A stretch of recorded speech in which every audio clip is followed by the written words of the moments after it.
کہنے کو صرف پیٹرول مہنگا ہونے کا اعلان ہوا، لیکن ایندھن کی بڑھتی قیمت نے سب کچھ مہنگا کر دیا۔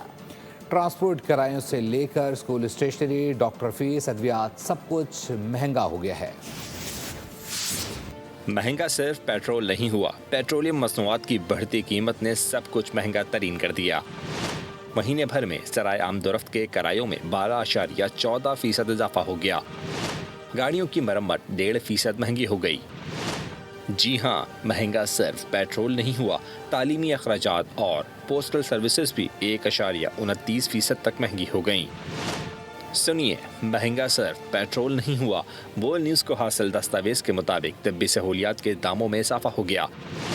ڈاکٹروں نے فیسوں میں 1% اضافہ کر دیا، ادویات 17% تک مہنگی ہو گئیں، میڈیکل ٹیسٹ کے نرخوں میں 18%، اسپتال کے اخراجات میں لگ بھگ 1% اضافہ ہوا۔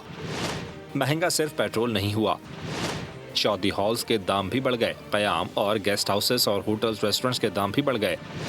مہنگے پیٹرول نے عوام کی دھلائی کا سامان بھی مہنگا کر دیا، صابن بھی مہنگا ہو گیا اور صرف بھی۔ یہیں پر بس نہیں ہوئی، گھریلو ملازمین نے اجرتوں میں اضافہ کر دیا، پلاسٹک سمیت اسٹیشنری کا سامان بھی 1% سے زائد مہنگا ہو گیا ہے۔ سبسکرائب کریں اور بیل دبائیں تاکہ کوئی خبر رہ نہ جائے۔